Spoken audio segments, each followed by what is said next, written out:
I have written a poem for a woman who rides a bus in New York City. She's a maid. She has 2 shopping bags. When the bus stops abruptly, she laughs. If the bus stops slowly, she laughs. If the bus picks up someone, she laughs. If the bus misses someone, she... So I watched her for about 9 months. I thought, Now, if you don't know black features, you may think she's laughing. But she wasn't laughing. She was simply extending her lips and making a sound. I said, oh, I see. That's that survival apparatus. Now, let me write about that to honor this woman who helps us to survive. By her very survival, Miss Rosie, through your destruction I stand up. So I used the poem with Mr. Paul Laurence Dunbar's poem, Masks, and my own poem for old black men.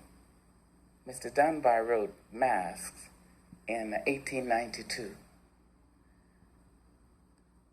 We wear the mask that grins and lies.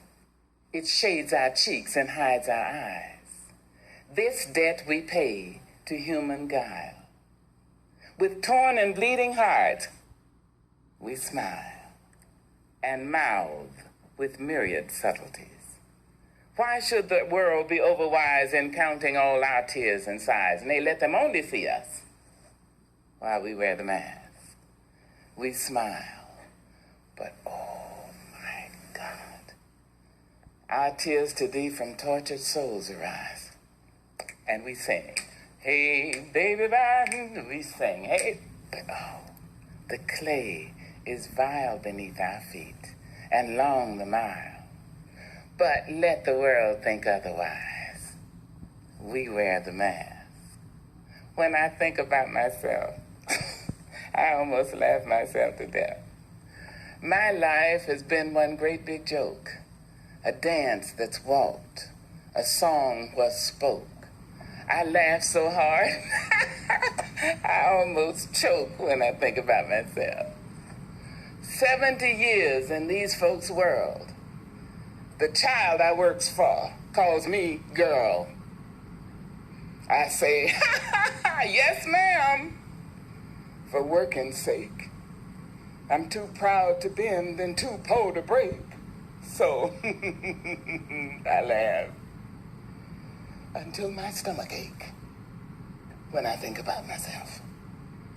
My folks can make me split my side. I laugh so hard, I nearly died. The tales they tell sound just like lying. They grow the fruit, but eat the rind.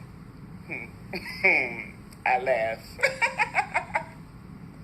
until I start to cry when I think about myself and my folks and the little children. My fathers sit on benches. Their flesh count every plank. The slats leave dents of darkness deep in their withered flank, and they nod like broken candles, all waxed and burnt profound. They say, but sugar, it was our submission that made your world go round. There in those pleated faces I see the auction block, the chains and slavery's coffles, the whip and lash and stock. My father speaking voices that shred my fact and sound. They say, but sugar, it was our submission, and that made your world go round. They laughed to shield their crying. They shuffled through their dreams. They stepped and fetched a country and wrote the blues in screams. I understand their meaning. It could and did derive from living on the ledge of death. They kept my race alive by wearing the mask.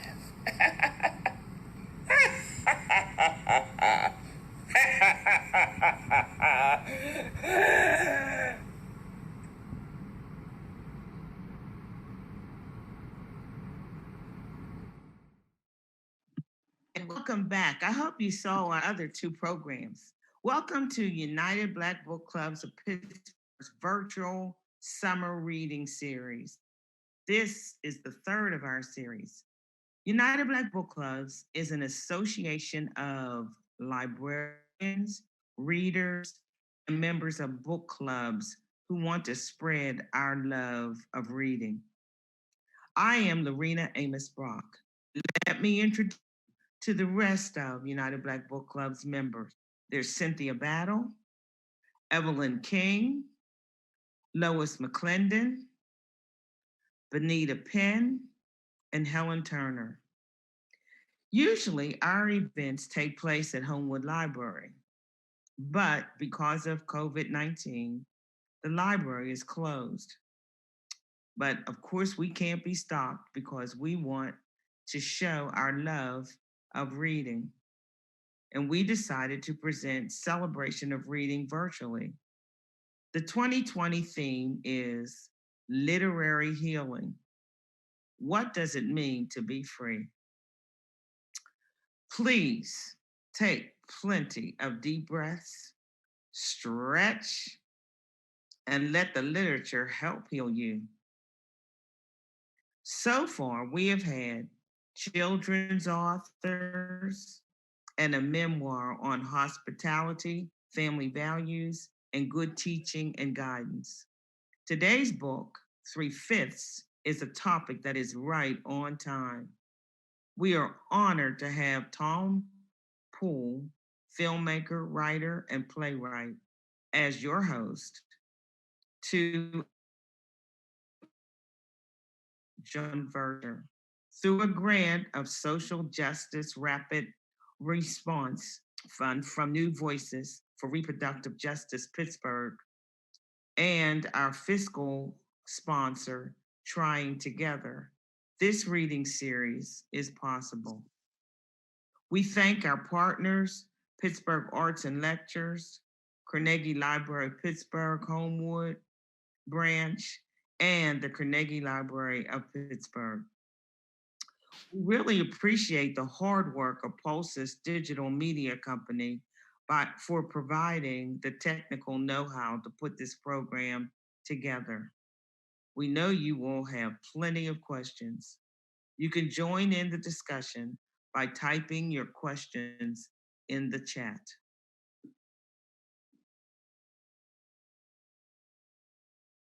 Benita will show you and give you the directions. Okay, everyone's screen will be on mute during the conversation with the author. And if you want to chat, you will have to use the YouTube's chat, and you will have to sign in to YouTube to be able to use it. If you don't already have a YouTube account, you can sign up for one. It only takes a couple of seconds. You will go up to the sign in button on the right-hand side of the screen and just follow the short directions and then verify a Gmail address. You must have a Gmail address to sign in. And anytime that you have a question or a comment, you can use the chat. And during the question and answer period, we will convey your question to our author. Thank you very much and have a great time tonight. Well, welcome everybody. I'm Thomas Poole, and I will be your facilitator host for the, I guess the rest of the 50 minutes. And so we will try to move along really quickly because we have a jam-packed hour of great stuff tonight. So we're going to start with me introducing Mr. Jon Vercher, and after that, Jon and I will speak for about 15 minutes. And following the 15-minute chat between us, the book club will get an opportunity to ask some of their questions. And the second part of this great event, we will open up questions for the rest of the audience. So sit back, relax, and enjoy this wonderful, wonderful, wonderful event. So Jon Vercher is a writer currently living in Philadelphia with his wife and 2 sons. He has a bachelor's in English from the University of Pittsburgh and an MFA in creative writing from the Mountain View Master of Fine Arts program, and served as an adjacent faculty member at Chestnut Hill College in Philadelphia. Jon is a contributing writer for the, and Jon, you could correct me if I mispronounce this one, was it Cognoscenti? Cognoscenti, yes. Yeah, Cognoscenti, the thoughts and opinions page of the WBUR Boston. Two of his essays were published on race, identity, and parenting and were picked up by NPR, and he has appeared on WBUR's Weekend Edition. Jon's debut novel, the novel that we're going to be talking about today, is called 3/5. It was launched September 10th, 2019 from Agoria, which is the publishing company. It's the diversity-focused imprint of Polis Books. 3/5 received strong advance praise from Kirkos and starred reviews from the Library Journal and Book List, as well as a cover reveal in Entertainment Weekly Online. 3/5 was named one of the best books in 2019 by the Chicago Tribune. Bravo, bravo. A best debut novel by Crime Reads, and a top 10 crime fiction debut by Book List. In addition, 3/5 has been nominated for the Left Coast Crimes Lefty Award for Best Debut Novel, the Anthony Award for Best First Novel, the Best Debut Novel for the Strand Magazine's Critics Award, and lastly, the Mystery Writers of America's Edgar Award for Best First Novel. Very, very impressive, Jon. So, Jon, why don't you tell us a little bit about the book? If you can give us a little synopsis of the book and what was sort of the impetus of you writing this. Sure. Thank you for that introduction. It's kind of awkward to hear all that stuff because it's hard to believe that's happened. But thank you.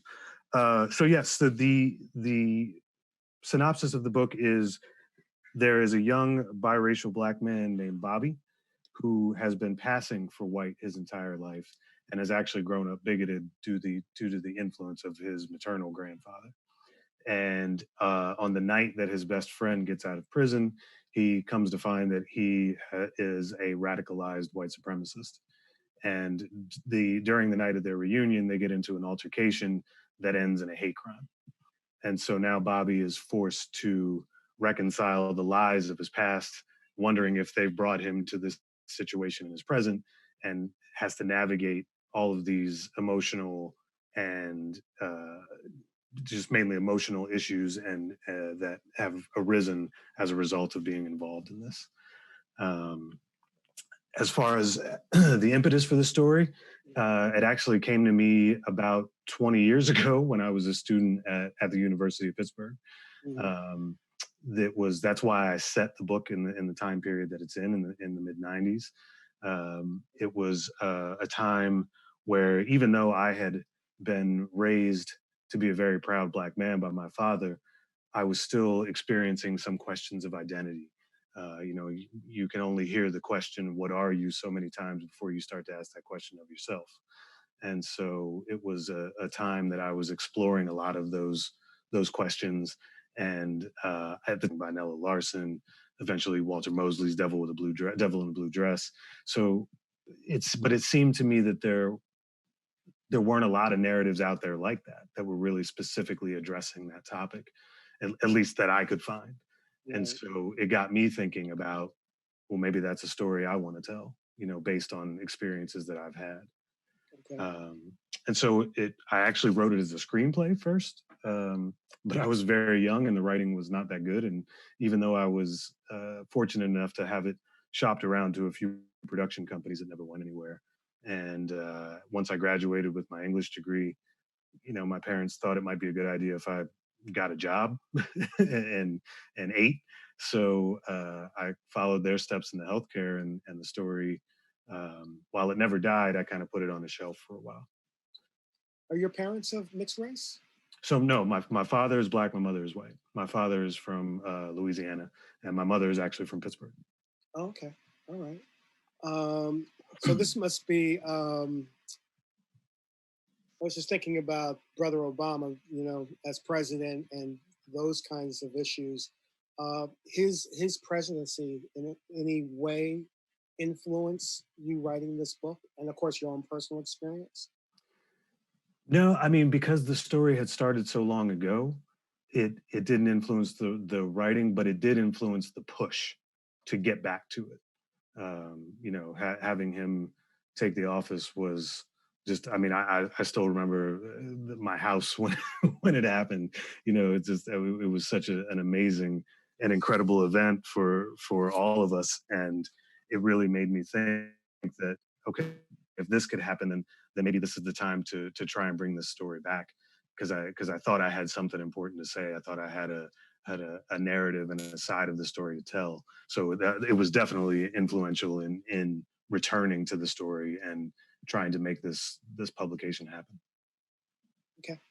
And what's interesting is that it is so, the story is so central, or at least the storyline is so central in the city of Pittsburgh. Mm-hmm. And now that you just said that your mother also is from Pittsburgh, Mm-hmm. actually now making even more of a connection of why the story in this city was so important to you.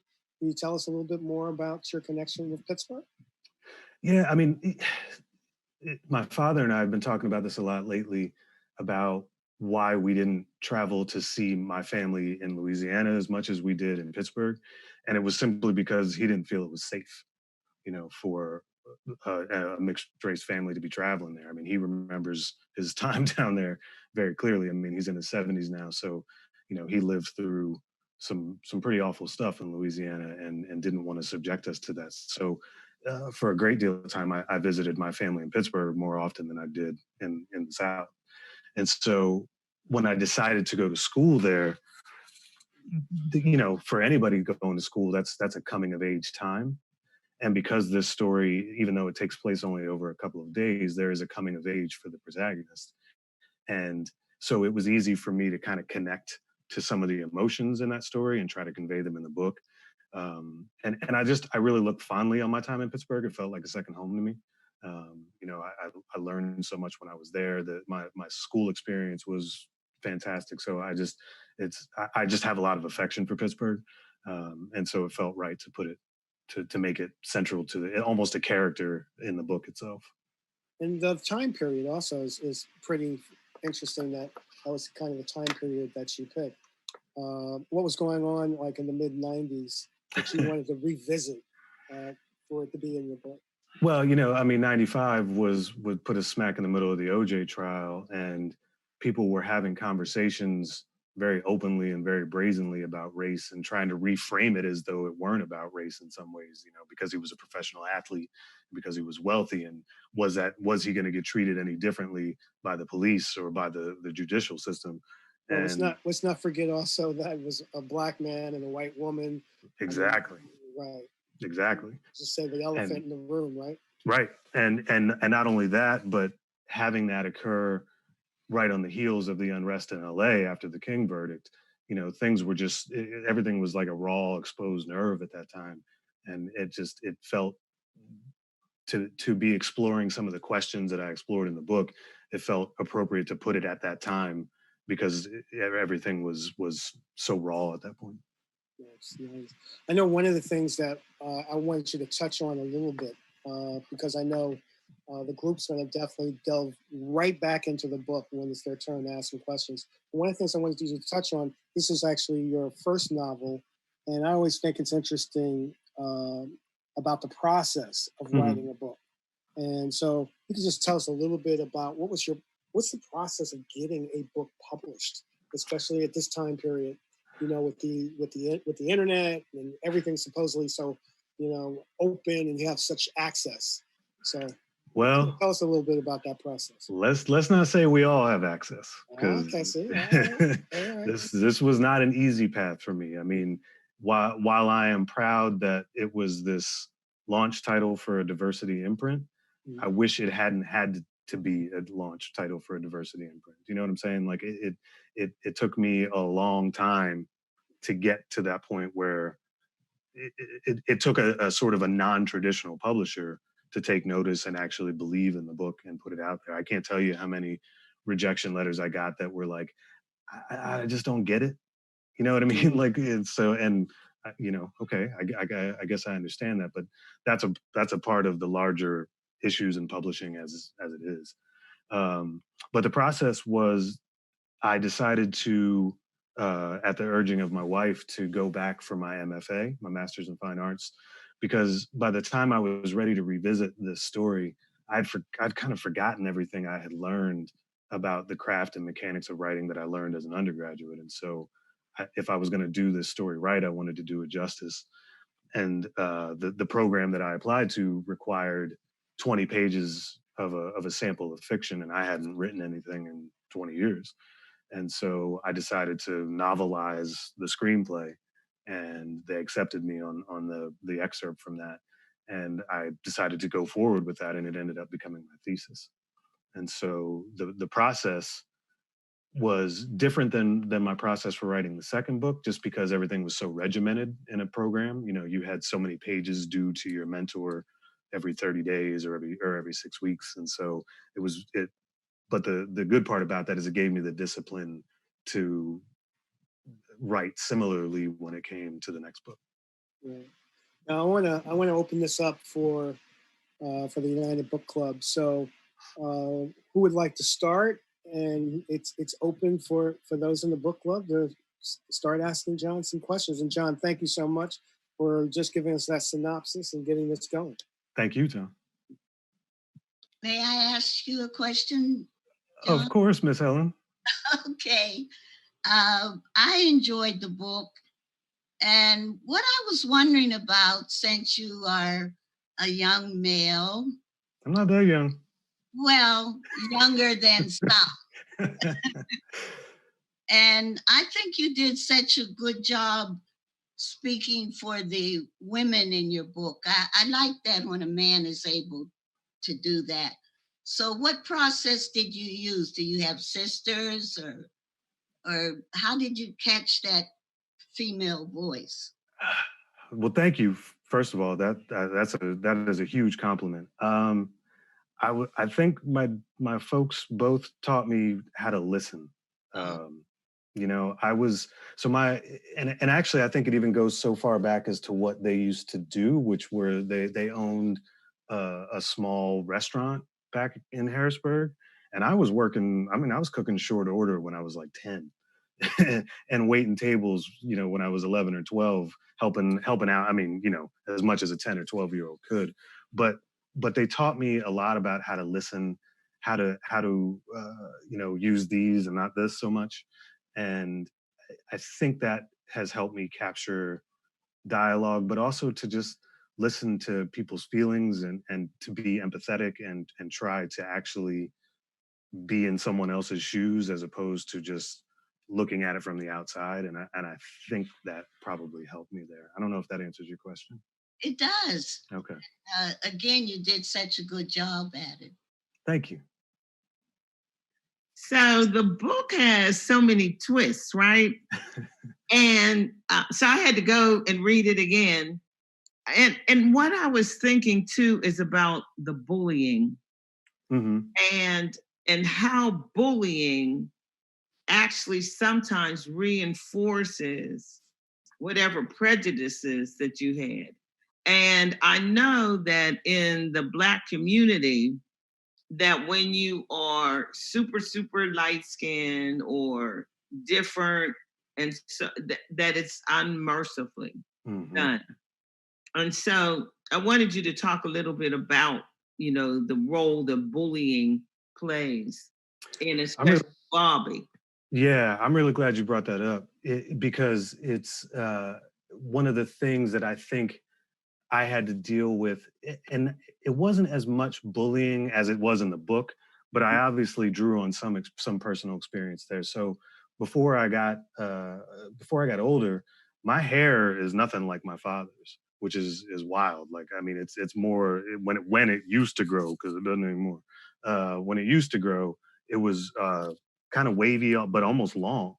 And so the bullying kind of came in the form of what the what are you questions, right? Or who are you? You don't know who you are.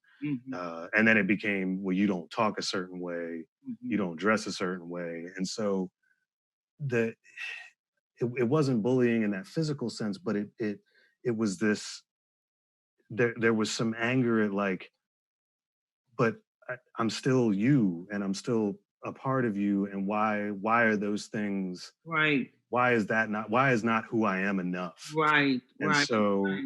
I tried to filter that in a different way into Bobby, because I think on the other end of things, you know, I'd gotten a lot of feedback that people were surprised how empathetic or sympathetic, not just Bobby, but Aaron was.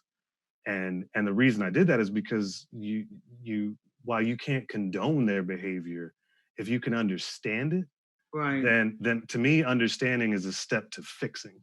Right. And so that was one of the reasons that was in there. So thank you. That's an excellent question. And you did a good job in that. You know what I mean? Like going inside and saying that the two were, you know, sort of misfits, right? Mm-hmm. And that they came together. And that's what happens when you don't allow people in. Exactly. Thank you so much. What happened to everybody else? I think Evelyn's speaking, but she's muted. All right. There she is. You kind of already answered my question that I had in terms of how difficult was it for you growing up as a biracial child, and were any of your experiences reflected in the main character of Bobby? And you kind of answered that already, but can you kind of like go into a little bit more of not only your experiences, but their influences? Mm-hmm. In terms, how did that help you create the character of Bobby? So I will say that while it was challenging growing up that way, because my father was so candid with me at a very early age about what was coming, essentially, it protected me in a lot of ways and made the way I grew up not as hard, you know, because I understood at a very early age that I not only was I different from white people, but that I was different from Black people in a way too. So that I had to understand, but that I was still in his eyes, in the eyes of the country, one drop rule and all that. That I was Black. I was going to be perceived as Black, and instead of letting that one drop rule define me, be proud of it. And that's how I've always been. So I think having all of that at such an early age made it much easier for me. But it didn't stop the questions. It didn't stop, you know, the you're not Black enough, you're not, or you're too Black, or you know, all of that stuff that comes, you know, I mean, the unfortunate thing is kids can be cruel, right? And especially when they don't understand something. Right.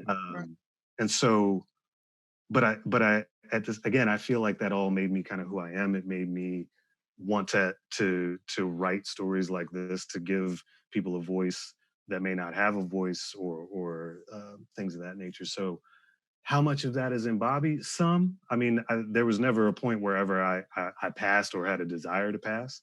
But having experienced and read those narratives and seen those movies, I felt like there was still room to tell these kind of stories. And so in terms of influence, again, like Walter Mosley's books, Nella Larson, The Imitation of Life, all of those things were really driving factors. And then again, you know, as to Tom's question, with when Obama took office, it just felt like we still have stories to tell just from that aspect of interracial marriage and mixed race childhoods and then adulthood. I just have one more question. Yeah, absolutely. Homosexuality is kind of alluded to in the story. And the relationship between Bobby and Aaron was obviously a very strong one.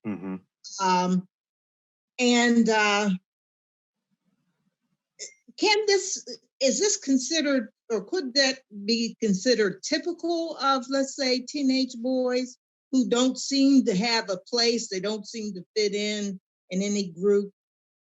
Is that?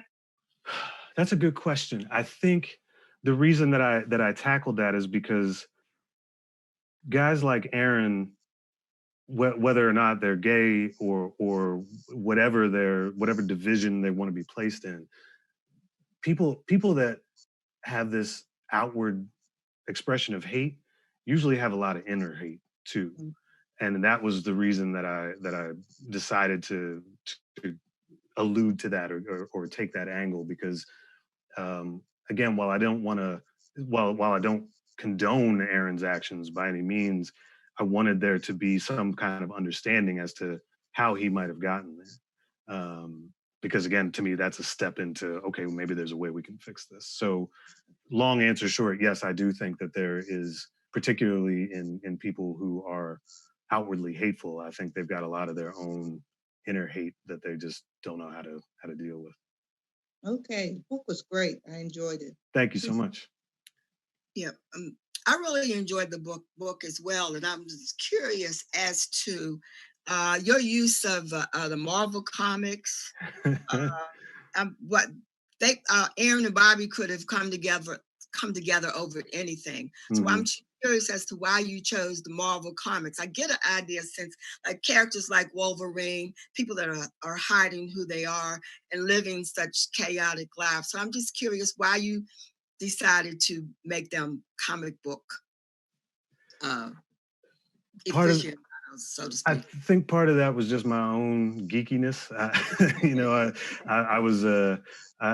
still remember taking a train ride to Pittsburgh with to see family with my mom, and I must have been just getting on her nerves because she was like, "We got to get you something to settle down," and I got my first comic book, and that was it. I mean, I had stacks of them, boxes of them.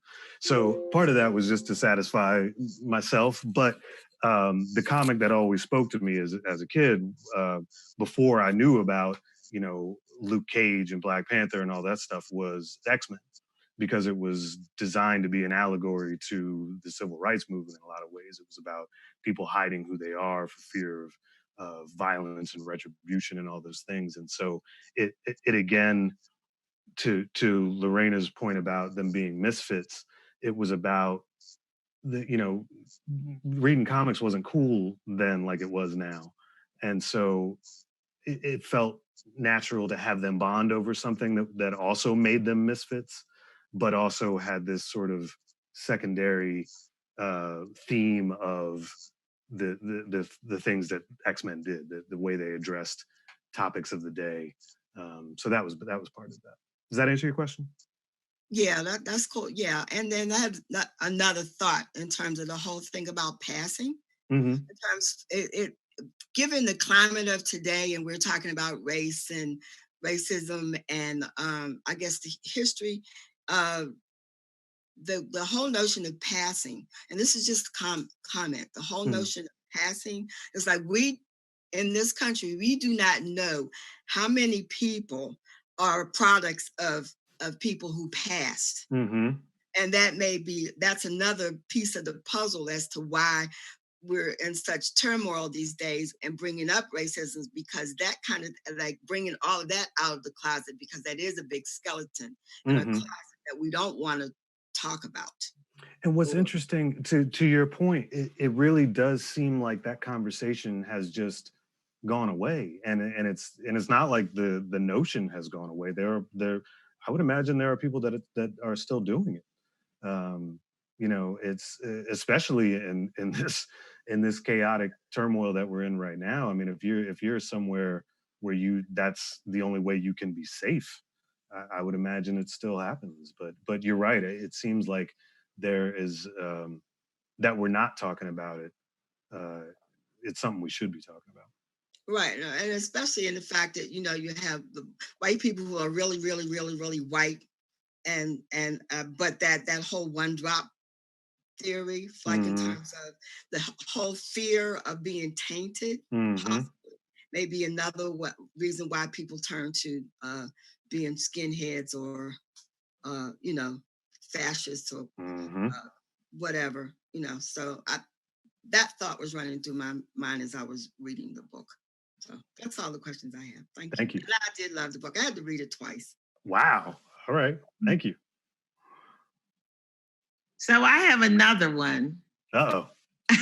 You always say that about me. Because you tee it up like, oh man, I don't know. Anyway, this whole notion of Black Lives Matter, right? So I thought your book actually showed white supremacy and why Black lives do not matter. You know, we go to the grandfather who called, you know, Black people all these names, but then at the same time, he also uses his clout. It reminded me of what's his name, Aubrey, who got killed in Georgia. You know, the same thing, having this feeling. And so it goes back to me about this whole notion of race, right? And how superficial it really is, but it's about power, right? Absolutely. So if we really told the truth that all people came from that African Black woman in, you know, Lucy. Yeah, Lucy, or they call her also, what is the Danguish, meaning marvelous one in the Ethiopian language. So that's what I'm saying, is that it, like, I'm thinking, you did say it at the beginning, but why did Bobby pass? You know what I mean? Why did he make in 1990? Why did he make that decision? You see what I'm saying? I do, absolutely. And my rationale for that was how long he had spent with his grandfather. He just been so indoctrinated by it, and his mother was not around to contradict it. Right. And so, you know, that you spend long enough around that, and you I mean, it's the only thing you know. You know, that was why when he got into the fight in the alleyway, he was surprised after saying that word that he got hit, because he heard his grandfather say it all the time. He thought that was just the word to say. So that was, and you know, the getting kicked out, all those things that created that anger in him is why he held on to it. And so that's right, because Aaron says when he, you know, now shows the feeling towards the boy, he says, but you're the one who said that they're animals. You know, that little monkey deserved that. And then when Bobby starts talking to Michelle, and he says, you know, well, all this time, this is what I hated about her. And she like exposing, you know, what it was. But then when they have the discussion about you don't act Black, you don't act white, that again is, then what is race? You know, and I was wondering also, is that also part of your, you know, growing up? Like, who acts white, who acts Black, but then what is it in the first place? Which is why I put, you know, as a reference, that Resma Menachem, right? Because he talks about one, that hurt people hurt other people. That's right. And that, you know, like he calls it white bodies and Black bodies that, you know, came with all this history. And so what happens to a people who watch other people being lynched and they brought their children, right? And so they noticed it, about the smell. Look, think of all the things that happened to the children that watched that, right? So then we talk about what happened to the children of the ones who got lynched. So now we're, you know what I mean? So again, that's what's happening between Bobby, to me, and Aaron. I want to just hit pause. I want you, John, to respond to Lorena, but I just want to make sure two things.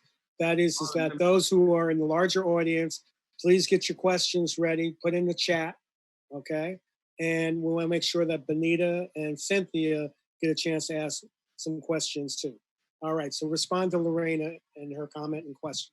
Thanks. Yeah, I mean, I don't. There's not much of a response in terms of, because that was a perfectly well thought out statement. I mean, it's all about inherited trauma in a lot of ways, right? I mean, that's almost bordering on the discussions about epigenetics and how, you know, trauma is written into your DNA. But to your point, what you're talking about is all of these experiential things that happen to us that, you know, especially bringing children to lynchings at such a formative age, and then the children of the people who were lynched seeing that at such a formative age, it creates a damage that just has ripple effects that are so hard to counter. And so, yes, you're absolutely right. The conversation between Michelle and Bobby was reflective of that. Anita, I know you have some questions. Okay, I have one question or a couple of questions. One is, you said you went back to the MFA program because you didn't write the book and you thought you forgot what you have learned in undergrad. What are some of the techniques that you took away from that MFA program to help you with the book? That's a great question. So in terms of the actual mechanics of writing and the craft of writing, I learned how to tighten it up, right? The biggest thing I learned was what they call the economy of phrasing. Like if I can say it, if I said it in 30 words, see if I can tell it in 10 and have it be as impactful. Getting away from the overuse of adverbs and adjectives that just make the writing seem less professional, for whatever that's worth. And then again, the discipline of sitting down, knowing that I had so many pages due by a certain date, gets you into a rhythm, to the point where it was just like, it's that time, I got to sit down, phone's got to go over here, and I got to do this thing. You have another question, Benita? Yes. Another one about the MFA program. I did go through a program at Leslie, and I was like maybe one of the only Blacks, not very many. Really, you have to make that program work for yourself. You really can't depend on the program to do anything for you. You are correct. The challenges that you had as a Black writer, in the program, something that they really could not help you with at all, that you had to look for yourself? A lot of it came down to what we had to read in order to get through, because let me tell you, it wasn't Black writers. So a lot of that I had to seek out myself. It wasn't until we had a Black woman join the faculty that I got exposed to some more than I had already been doing on my own. And surprise, surprise, not really. As soon as she came on the faculty, I was paired with her. So that tells you probably all you need to know.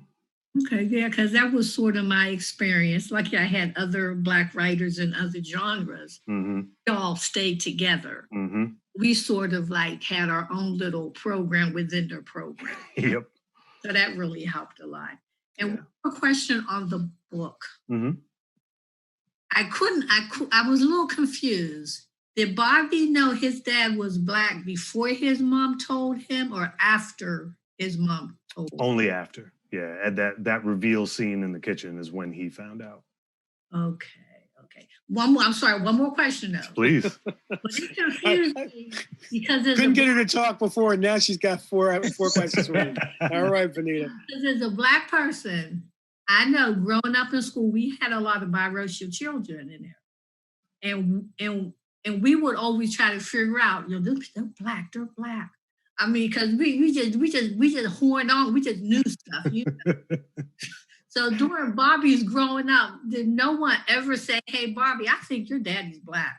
I mean, for real. Well, so if you remember in the restaurant scene, Michelle says that to him within a few minutes. So it's it all depends on where you go to school too. I mean, it's it's the implication was that he had not been challenged by that, and there are, to this day, there are still some actors who I just found out recently, were mixed race, and I had no idea.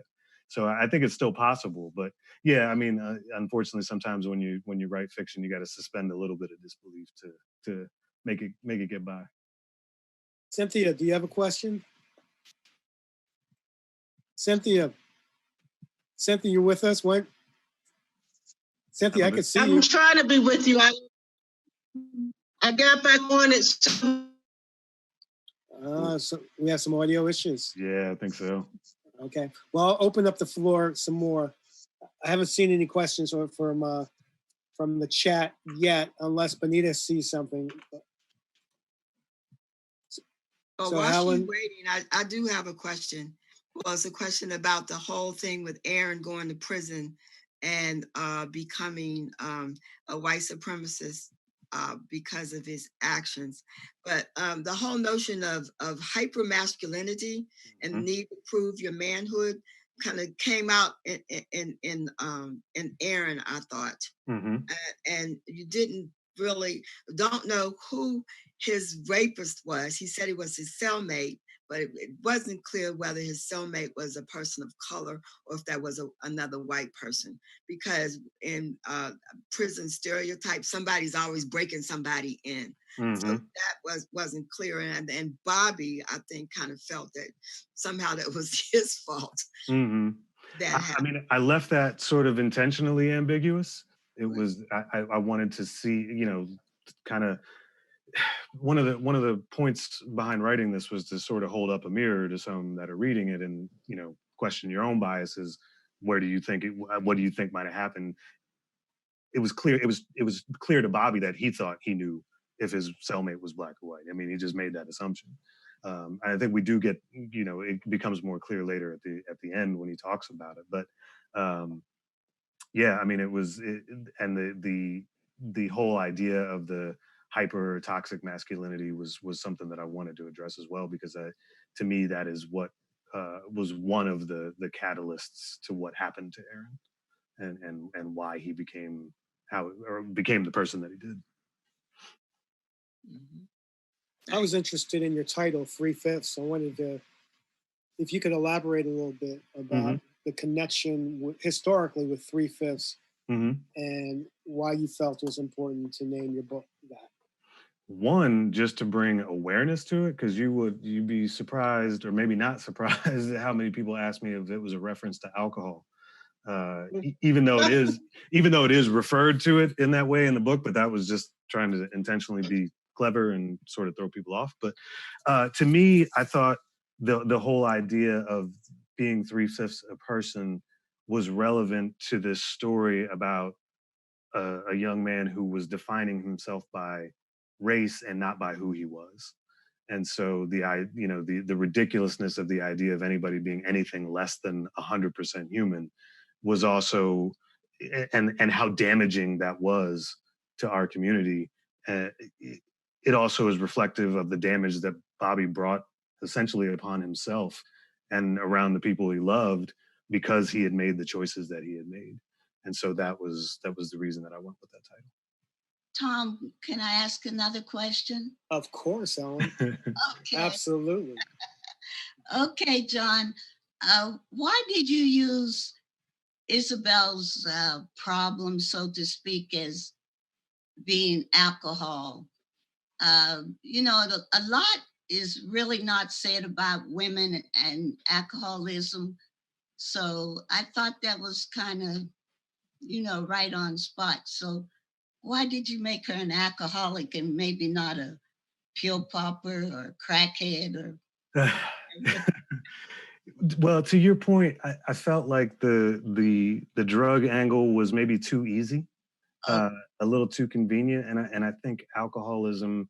I've had some experience with it in my family, and so it's an ugly thing, and the dependency that it creates.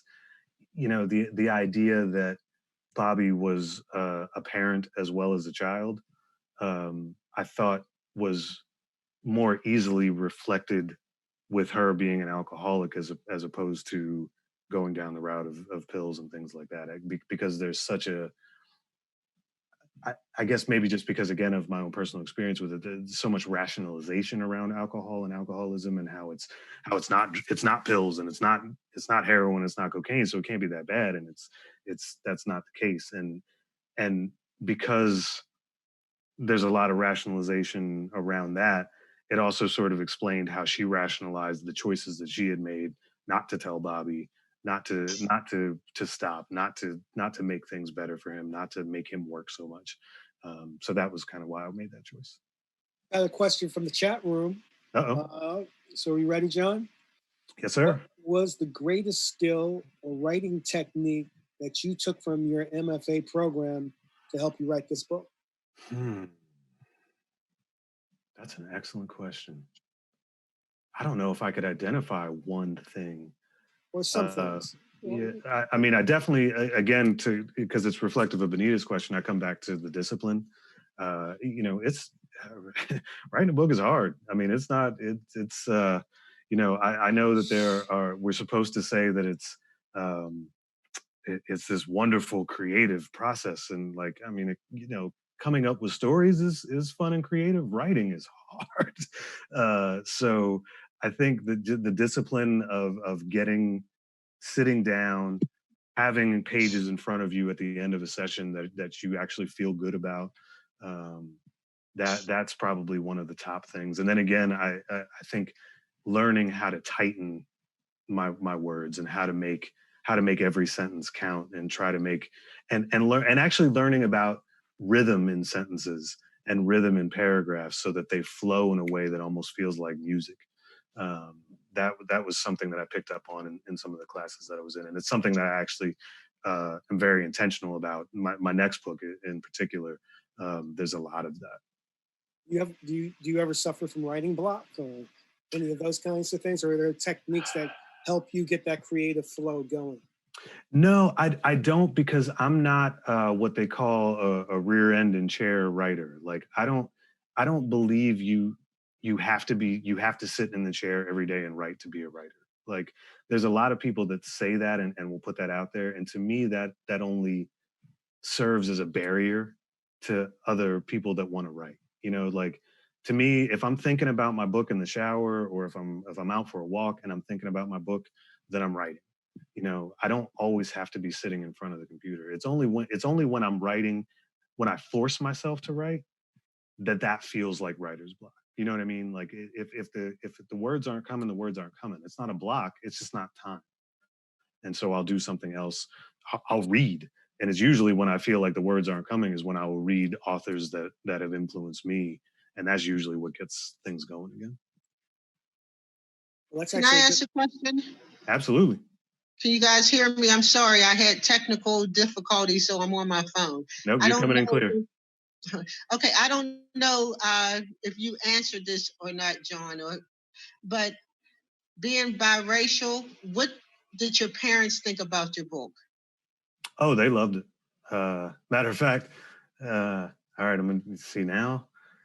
I'm not gonna tear up with this, but my dad and I had a conversation the other day, and he said everything that's been happening around this book, everything that's been happening in this current moment in history, he told me that he was as proud of me as he had been of just about anybody in his life. And that was one of the most. I gotta unmute myself for that. I'm tearing up. Yeah, that was one of the most meaningful things. Because my dad he's a stoic dude, so it was that was something else. Yeah, and I'm telling you, it goes right with what is happening right now. I tell you what you did too as a skill is that you kept me wanting to keep reading to find out what happened, because I didn't like any of those characters. And usually I'll like a character and feel sorry for the character. But I mean, the beginning, that's just, their mother's an alcoholic. I mean, I don't even like the doctor. So it was that, wow. And then I stayed up just to find out if like what happens when she tells Bobby and they meet, but it was that was a skill to do that. Thank you very much. I don't know if you got that from the master's program or the talent, or you know what I mean, or both, or just trying to figure it out. But it was you really did that. Well, I love stories, and I love storytelling, and I love being taken on a journey. And I will say to answer, maybe it was the chat question, but it's also to answer Benita's question too. One of the best pieces of advice I ever got at the MFA, and I'm not even sure if it was from one of the professors. It might have been from another student, but and it helped me immensely on the second book as well, is write the book you want to read. Don't write the book that you think everybody else wants you to write. And when I did that, I feel like that's, because when you write the book you want to read, there are going to be other people that want to read it. It's only when you do something that's not true to you that it won't work. So another question. Oh, I'm sorry. Let me, who wants to ask this other question? Cynthia. Okay, so Cynthia, you're going to ask that question. Then Benita's got a question and from the chat room. And then I have one last question to wrap up. So go for it, Cynthia. Jon, I haven't finished your book. It's very raw. It's very open. You sound like and seem like a nice young man raised by very nice parents. How the heck did you get so raw, so gritty, and so nasty? Where these characters come from? So like, I don't know if you got to hear about how my father really talked to me about these things early. And there's a little bit of anger with what we got going on in this country of ours. And so while yes, my parents raised me right, and I try to be a nice, not young man, but there are still things that anger me about our situation, and what better outlet and what better way to resist in some ways than to write. Thank you. Thank you. Anita. Okay, my question is from Andrea, who's one of our great supporters. Her question is, in chapter 19, Robert's father's version of Black meant fulfilling the stereotype he was expected to occupy when he mentions fraternities. Why was that stereotypical in the measure of a Black in Robert's mind? Well, so Robert's character, we dive into some of the, this is where it comes from Lorena's question, where I had people questioning my Blackness when I was growing up, with the way I talked and the way that how I dressed, whatever. And so some of that I expressed through Robert's character. And so because his father had certain expectations of him, Robert didn't necessarily agree with his expectations of him. And so he expressed them as what he thought were stereotypes. It's kind of pointing to the idea that, what a phrase that we use often is that we are not a monolith. And so we don't all think the same. We don't all act the same about things. And so that was Robert's expression of that. Great. So again, we're coming to a close. So just real quickly, Jon, tell us a little bit about your writing influences, and then end it with just talking a little bit about your new book.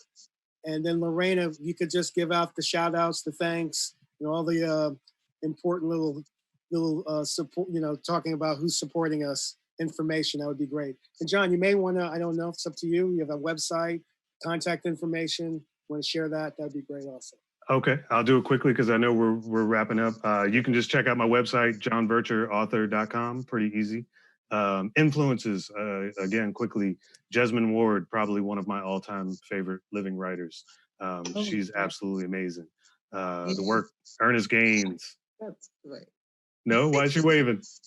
No, you don't like Jesmyn? Oh, No, you love her. She loves Jesmyn. Loves Jesmyn, good. Ernest Gaines, Mr. Baldwin, John Edgar Wideman, Pittsburgh writer. That's why I said center some of the stuff in Homewood. Matt Johnson out of Philadelphia, huge fan of him. So I would put those up there for a lot of the people that are like my go-to reads. Colson Whitehead, just finished The Nickel Boys. That book devastated me. And then what was your other? The new book. Oh, new book. So just give us a taste, man. Okay, all right. I'll give you a taste. Yeah. So, surprise, surprise, another Black biracial protagonist. But this one is about an aging mixed martial arts fighter who is losing his battle with pugilistic dementia. And while he is caring for his white father, who is losing his faculties to Alzheimer's, he realizes that his father may not have been the man he thought he was. Fabulous. Thanks. Lorena, close it out. Lorena, any last words? Oh, you're on mute, Miss. There she is. I had to unmute myself. Okay, so Jon, This was beautiful, wonderful. Thank you, thank you, thank you. Thank you. And we couldn't have had a better host than our Tom Poole. Thank you very much. Thank you very much. Thank you. So this was, it gets better and better. So next week is King Sadiq. And you remember that literacy actually does heal. It really heals. We thank our sponsors. We thank our funders. We thank our partners. We thank our fans. We thank all of our supporters. And what's the next? Oh, don't forget, read, read, read, read, read. Never stop reading. And when you can't read anymore, write. Good night. Good night.